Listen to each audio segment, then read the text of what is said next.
और अब आपको लेकर चलते हैं, उच्च शिक्षा मंत्री भंवर सिंह भाटी प्रेस कॉन्फ्रेंस कर रही हैं।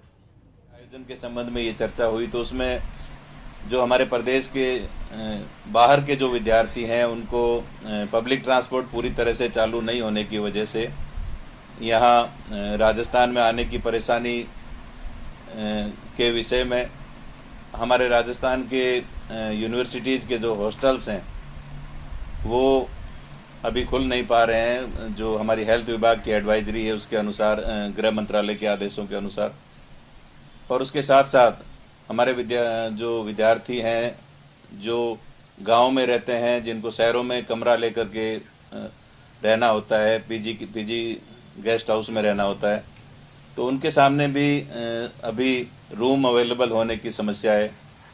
और विद्यार्थी कोरोना के इस बढ़ते हुए संक्रमण की वजह से मानसिक चिंता में भी है।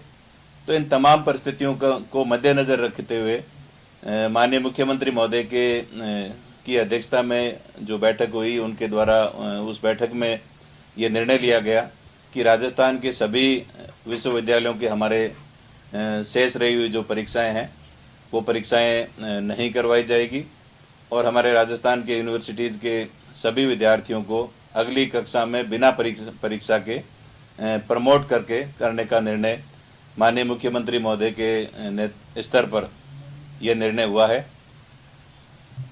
चूँकि माननीय मुख्यमंत्री महोदय का ये निर्णय हमारे राजस्थान के विद्यार्थियों के स्वास्थ्य को मद्देनज़र रखते हुए, कोरोना की बढ़ती हुई संख्या को देखते हुए ये निर्णय लिया गया है।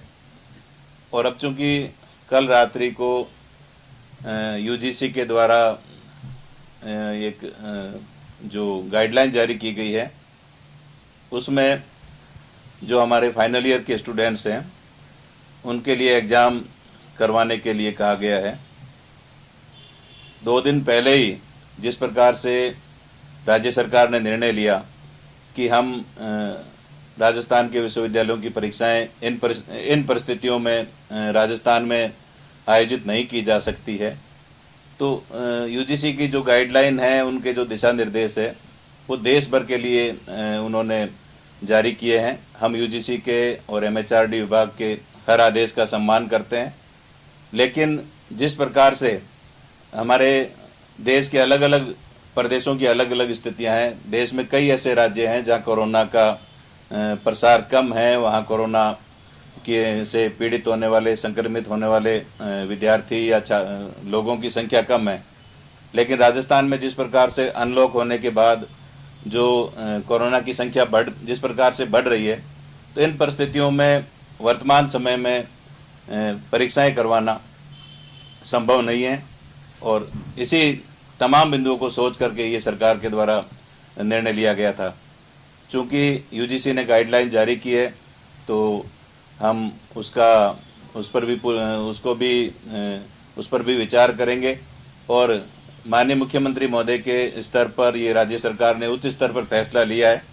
तो यूजीसी के जो भी बिंदु हैं, उनकी जो एडवाइजरी है उसका पूरी तरह से अध्ययन करके माननीय मुख्यमंत्री महोदय के प्रसंज्ञान में ये पूरा विषय लाने के बाद ही यूजीसी की एडवाइजरी के बारे में और जो दिशा निर्देश दिए गए हैं उसके बारे में हम कुछ कहने की स्थिति में रहेंगे। लेकिन वर्तमान में जो परिस्थितियां चल रही है उसमें कोरोना की परिस्थितियां और एग्ज़ाम्स को कंडक्ट करवाने में जो आ रही व्यवहारिक परेशानियां हैं, उन परेशानियों, उन दिक्कतों को मद्देनज़र रखते हुए ही राज्य सरकार ने ये निर्णय लिया था। और आगामी निर्णय, चूँकि राज्य सरकार का ये निर्णय है, इस पर मुख्यमंत्री महोदय के स्तर पर ये निर्णय हुआ है, तो आगामी जो भी कार्य योजना होगी मुख्यमंत्री महोदय पूरी तमाम परिस्थितियों का ध्यान में रखते हुए उनके प्रसंज्ञान में सारी बात लाने के बाद ही आगामी कोई में स्टेटमेंट दिया जाएगा। पूछें तो क्या गाइडलाइन को फॉलो किया जाएगा या नहीं किया जाएगा? क्योंकि बहुत प्रदेश के जितने भी स्टूडेंट असमंजस की स्थिति में हैं, वो चाहते हैं कि क्या गाइडलाइन फॉलो की जाए या नहीं की जाए। उसको लेकर अगर एक शब्द में क्या कहना चाहिए? अभी भी आपकी चर्चा हुई होगी मुख्यमंत्री जी से, उसको लेकर। अभी माननीय मुख्यमंत्री महोदय से चर्चा नहीं हो पाई है इस विषय पर। मुख्यमंत्री जी से जैसे ही चर्चा होगी यूजीसी की गाइडलाइन के बारे में, उनकी चर्चा के बाद ही डिटेल से हम कुछ कहने की स्थिति में रहेंगे। अभी वर्तमान परिस्थितियों में मुख्यमंत्री जी के स्तर पर यह निर्णय हुआ है कि परीक्षाएं आयोजित नहीं करवानी है तो मैं समझता हूं कि जब तक दोबारा यूजीसी की गाइडलाइन पर उच्च स्तर पर और हमारे जो शिक्षाविद हैं, हमारे यूनिवर्सिटीज़ के वाइस चांसलर्स हैं, सभी लोगों से विचार विमर्श करके, क्योंकि अभी हमारे पास समय है, सितंबर तक का समय यूजीसी ने दिया है परीक्षाएं आयोजित करवाने का। 31 जुलाई तक हमारी भारत सरकार की जो गाइडलाइन है अनलॉक 2 की, उसमें भी ये कहा गया है कि तमाम शैक्षणिक संस्थान हैं जो 31 जुलाई तक नहीं खोले जाएं। तो छात्रों के हित में ये पूर्व में जो हमने जो निर्णय लिया है राज्य सरकार ने, वो राजस्थान के विद्यार्थियों के हित में, उनके स्वास्थ्य को ध्यान में रख करके लिया है। और उनके स्वास्थ्य को ध्यान में रखते हुए, उनके भविष्य को ध्यान में रखते हुए, उनको किसी प्रकार का एकेडमिक लॉस नहीं हो, इन तमाम बिंदुओं को मद्देनजर रखते हुए माननीय मुख्यमंत्री महोदय के स्तर पर आगे कोई निर्णय लिया जाएगा। केंद्र सरकार की तरफ से कहा गया था कि प्रमोट शब्द का उल्लेख अगर मार्कशीट में होगा तो इसका आगे भविष्य में जाकर के उन्हें उनके करियर में कई परेशानी का सामना करना पड़ सकता है। गुजरात का भी उन्होंने उदाहरण दिया कि भूकंप वगैरह की परिस्थितियों में ऐसा किया गया था, उसका आगे उनको काफ़ी कॉम्प्लिकेशन जो है वो रहा। तो ऐसे में आपको नहीं लगता कि जो सरकार ये सोच रही है कि सितंबर में जाकर के संभावनाएं जताई जा रही है, तो आगे आगामी दिनों में इसको किया जा सकता है? कोरोना की जो परिस्थितियां हैं, हम 3 महीने से कोरोना से लड़ रहे हैं। न सिर्फ हमारा देश बल्कि हमारा प्रदेश, हमारा देश, हम सब लोग कोरोना से लड़ते जा रहे हैं। लेकिन कोरोना की जो स्थितियां हैं, कोरोना के जो संक्रमित होने वाले लोगों की संख्या है वो लगातार बढ़ रही है, कोरोना के पेशेंट्स बढ़ रहे हैं।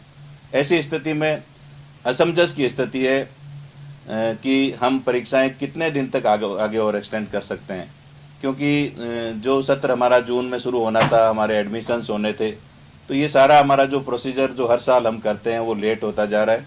और जो जहाँ तक प्रमोट शब्द की बात है, प्रमोटेड की बात आप कर रहे हैं, तो इसमें मैं ये कहना चाहूँगा कि कोरोना की ऐसी परिस्थिति पिछले सैकड़ों सालों में ऐसा कोई समय नहीं आया, क्योंकि एक अलग परिस्थिति है। आज देश और दुनिया के सामने, हर व्यक्ति के सामने सबसे पहले उसका जीवन है, उसका स्वास्थ्य है। तो ऐसी परिस्थितियों में हमें कुछ ऐसे निर्णय लेने होंगे जो विद्यार्थियों के हित में हो, और उन तमाम बिंदुओं पर चर्चा करने के बाद, उन पर विचार विमर्श करने के बाद ही हमारी सरकार ने ये निर्णय लिया है कि ये परीक्षाएं नहीं आयोजित किए बिना विद्यार्थियों को प्रमोट करें। लेकिन प्रमोट करने में भी हम विद्यार्थियों के हित में उनको किसी भी प्रकार का, उनकी डिग्री की वैधता को, उनकी डिग्री की गुणवत्ता को पर किसी भी प्रकार का फर्क नहीं पड़े, उनको नुकसान नहीं हो, इस संबंध में हम पूरा विचार विमर्श करके और छात्रों के हित में निर्णय लेंगे, और ताकि उनका किसी भी प्रकार का नुकसान नहीं हो। और न सिर्फ राजस्थान ऐसा राज्य नहीं है, मध्य प्रदेश में, हरियाणा में, दिल्ली में, देश के कई राज्यों में जो परीक्षाएं हैं वो निरस्त की गई है या स्थगित की गई है, क्योंकि परीक्षाएं करवाने की स्थिति नहीं है। राजस्थान की जो भौगोलिक परिस्थितियां हैं, ये बहुत ही विस्तृत रूप से फैला हुआ क्षेत्र है। यहाँ परीक्षा देने वाले विद्यार्थियों की संख्या भी 20 लाख से भी ज़्यादा है। तो ऐसी स्थिति में कोरोना का संक्रमण जिस प्रकार से फैल रहा है, हमारे लिए स्वास्थ्य सबसे महत्वपूर्ण है, और इसको ध्यान में रखते हुए सरकार ने ये निर्णय लिया है। यूजीसी के जो गाइडलाइन है, जैसा मैंने आपको कहा, उनके जो दिशा निर्देश हैं उनका हम सम्मान करते हैं। यूजीसी हमारी सर्वोच्च संस्था है, और विद्यार्थियों के हित में यूजीसी की गाइडलाइन का ध्यान में रखते हुए और राज्य के का जो वर्तमान जो कोरोना की परिस्थितियां हैं, उन तमाम परिस्थितियों को ध्यान में रखते हुए मुख्यमंत्री महोदय के स्तर पर इस पर पुनः चर्चा की जाएगी, और यूजीसी के जो दिशा निर्देश हैं उस पर उसके बाद सरकार के द्वारा कोई प्रतिक्रिया दी जाएगी। समय नहीं है अभी, आपके पास तो सितंबर का समय है, लेकिन अब स्टूडेंट क्या करे, तैयारी करे या नहीं करे? ये स्टूडेंट्स के सामने बड़ी असमंजस क्या कहेंगे? आप ये कह रहे हैं कोरोना के खिलाफ हुआ, अभी 7 दिन पहले ही 10वीं और 12वीं की परीक्षाएं हुई हैं, तो क्या उनके लिए कोरोना का खतरा नहीं था? अगर सरकार ये कहती कि कोरोना की वजह से हो रही है, तो फिर ये तो 10वीं और 12वीं बोर्ड की परीक्षा नहीं होनी चाहिए थी अगर कोरोना की बात है। देखिए, कोरोना का जो ग्राफ है वो डे बाय डे बढ़ रहा है। कल राजस्थान में 400 था, तो आज 500 हुआ है। उससे पहले 300 था, कई दिनों तक 200 का रहा प्रतिदिन कोरोना के संक्रमित होने वाले लोगों का। लेकिन आंकड़ा जिस प्रकार से रोज बढ़ रहा है, और दूसरी स्कूल की परीक्षाओं की यदि हम बात करें तो राजस्थान में स्कूली शिक्षा के सेंटर्स भी ज़्यादा है, और ग्राम स्तर पर जो हमारे परीक्षा केंद्र हैं वो बनाए गए हैं। कॉलेज के विद्यार्थी को तहसील मुख्यालय पर या जिला मुख्यालय पर आना पड़ता है। और उसके साथ साथ जो मैं कहना चाहूँगा कि हमारे कॉलेज में परीक्षाओं और प्रश्न पेपर्स की जो संख्या है वो ज़्यादा है। स्कूल्स के बहुत ही कम पेपर थे जो ड्यू थे, जो बहुत 10-15 दिन के समय में पूरे हो गए। हमने फाइनल ईयर का जो एग्जाम का शेड्यूल बनाया वो भी 1.5 महीने का बनाया, करीब 45 दिन का। और सारी परीक्षाएं यदि हम आयोजित करवाते हैं तो उसमें ज़्यादा समय लगता है। तो ऐसी परिस्थितियों में आपकी मीडिया के माध्यम से हमारे विद्यार्थियों के द्वारा बराबर ये मांग की जा रही थी, उनके अभिभावकों के द्वारा बराबर ये मांग की जा रही है कि सारी परीक्षाएं निरस्त की जाए और विद्यार्थियों को प्रमोट किया जाए। तो इन तमाम परिस्थितियों को ध्यान में रखते हुए विद्यार्थियों, अभिभावकों और हमारे जो शिक्षक हैं उन सब का स्वास्थ्य का ध्यान में रखते हुए और कोरोना की परिस्थितियों को ध्यान में रखते हुए राजस्थान की सरकार ने निर्णय लिया है